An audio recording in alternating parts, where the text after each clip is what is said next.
Craven's car as if it was Gordon who swerved left toward Andretti. That's what I thought when I first looked at it. It looked to me the 24. So that's why we thought he might have got bumped from behind. He moved over so quickly there on the back straightaway. I thought maybe somebody touched him from behind, but we clearly see nobody did. Now in the Winston Cup points chase, Gordon's car is on the record.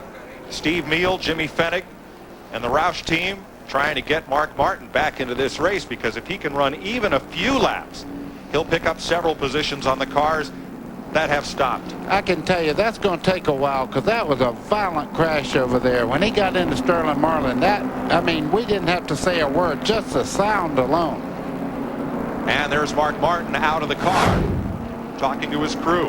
And here is Greg Sachs and Sterling Marlin discussing the situation. You see Sterling pointing out what happened to him as Sachs wound up on top of Sterling's car there. And you can see Sterling Marsh in the motion. The Gordon just sliced right over on him. Hand gesture kind of said it all. Boy, look at the damage on that 4 car. It is wiped out. Bill Stevens is with Mark Martin. Bill. Mark, you definitely didn't need this. What happened? They wrecked up ahead of me. It was bound to happen. I hate restrictor plate racing, man.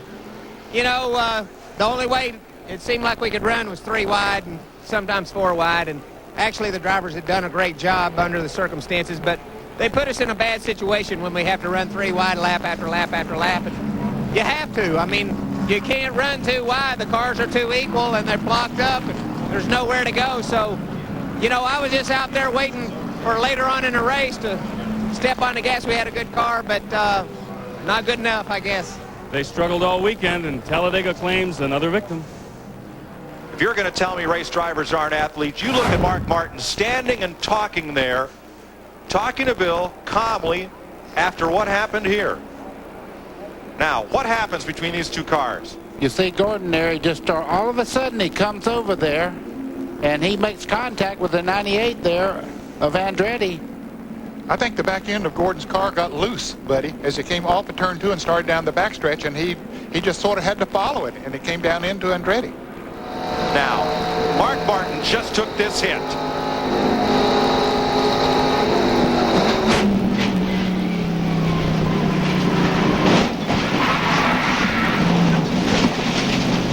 And he climbs out of that car and says, well, Bill, it happened like this. That's something. What great shape these fellows are in, physically and mentally. They'll get this car back in the race if there's any way possible. Ralph Shaheen is with the point standing leader. That would be Jeff Gordon. Jeff, can you tell me what happened out there? You know, I felt the left rear go just right before it turned sideways. I turned sideways, tried to save it, and I got into the 98, but the left rear tire blew. It's pretty obvious. You can look at the left rear, see it shredded. So why that happened, I don't know. I don't know if I had some contact or what, but it's pretty unfortunate. A lot of cars torn up, and this is exactly what we didn't need today. But you're okay? It looked kind of like maybe your back end was loose before that, or did it just go all of a sudden? Well, that's what happens when the left rear goes. That thing goes sideways. You got to have all 4 tires on these things.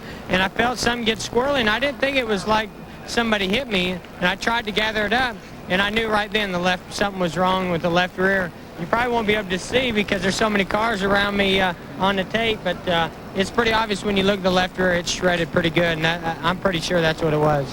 All right, Jeff Gordon out of it. Well, and that's what appeared to happen. Gordon's car suddenly slewing left, and that's the reason why. Okay, let's explain that to people. I've had that happen before. You see DJ has a lot of damage to his car, but what happened to Gordon over there, he was going down the straightaway, and that tire went flat on him. He said it blew out going down the back straightaway. It goes over to the left, and that falls right on the wheel, and you don't have any traction whatsoever to the left side. Dick Berggren. Of the top 3 point leaders coming into today's race, only one of those men is still behind the wheel of his race car. Dale Jarrett's car is well beat up. He came into this thing 3rd in points, but the 2 guys ahead of him, Gordon and Martin, their cars are so beat up they can't run them at all. They're working on the aerodynamics of Dale Jarrett's number 88 car, putting tape on the sheet metal, trying to square it away. They're also trying to line the front tires. That's what they're doing right now with that string. They're trying to set the toe in on this car. It's pretty well beat up, but it sure is not nearly as beat up as Jeff Gordon's car or Mark Martin's car. Terrell Shaheen. Michael Waltrip trying to cool off here in the garage area. Michael, what was your view of that? The view I had was the 24 turning around sideways and backwards. I thought they were all going to go that way, and they did for a minute, and I just went, please, please, please, let me get through this hole. And they all came back before we got through the hole. So just unfortunate that the Citgo Ford wound up in this kind of shape after the run we were having. Jeff seemed to think he might have cut a tire or blew a tire. Could you tell anything from where you were that might have been the cause? No, but, anything can happen. If that did happen, we were fortunate. I hope nobody turned him around, because everybody was cutting each other off and driving kind of wild, but we were giving each other the room we needed to operate. I hope it was something mechanical that caused that and not a bonehead. It was, Michael. It was something. His tire went flat, got the car loose, and caused a spin out. Well, with 19 cars involved in that accident, the race for the championship shifts to the garage. If one team can get their driver back in the race just for a lap, they might pick up 40 points or so. Let's ride with John Andretti.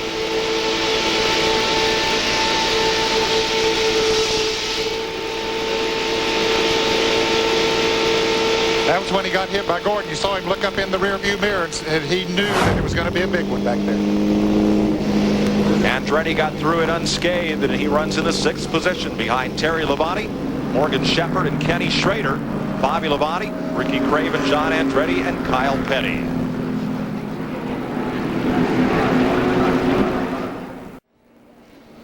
Kick off your Saturday next week right here on CBS. It all begins with college football today, and then a doubleheader on NASDAQ college football. First, a Big East clash as the Miami Hurricanes take on the Boston College Eagles, followed by a key SEC battle as defending champion Florida takes on Auburn. That's next Saturday right here on CBS Sports. And after the race, jump on CBS Sportsline for a complete summary, including the latest news, standings, and schedules from NASCAR. Monday at 7 p.m. Eastern Time, chat with NASCAR writer Richard Huff to get an insider's point of view. Stay on the fast track at cbs.sportsline.com.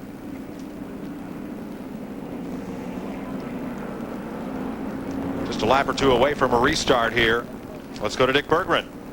And I'm behind the wall with Dale Earnhardt's race car, and it is really, really torn up. The biggest problems are back here at the rear end of the car. The locating arms that locate the rear end, the differential, are badly bent. They've got a hydraulic press trying to straighten the rear end out, trying to pull it back. Larry McReynolds is trying to get the sheet metal squared away. Earnhardt sits behind the wheel. He doesn't want to talk to anybody right now.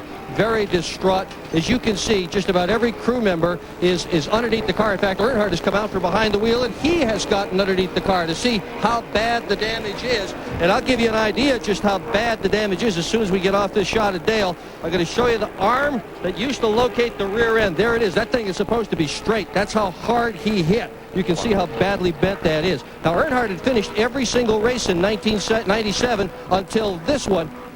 Boy, the last DNF he had, if my records are right, Mike, was right here at Talladega last year in this event, upside down. And it was a whopper. We're going racing next time.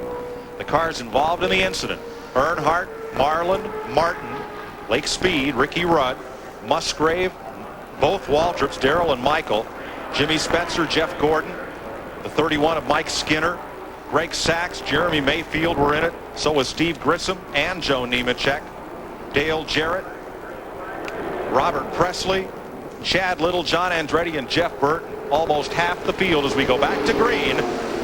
Terry Labonte is the race leader, and in the top 5 for the first time today, birthday boy Morgan Shepherd in the number 1. 22 cars being shown on the lead lap. Kenny Schrader up to 3rd. Been a long time since Schrader's been to victory lane in that green and white number 33.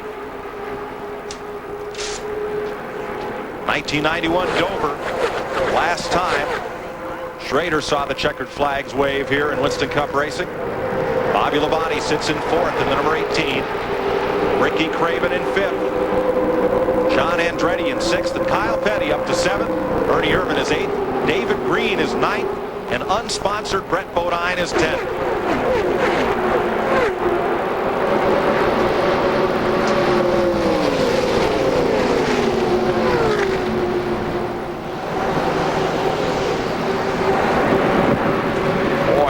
Schrader had a look to the low side there and then shot right back to the top with Labonte. Well, that's what he did. He looked in his mirror, and Bobby Labonte was there, and he said, there's some help up high. You can see Schrader has a very good car, the 33, running second right now, doing a great job.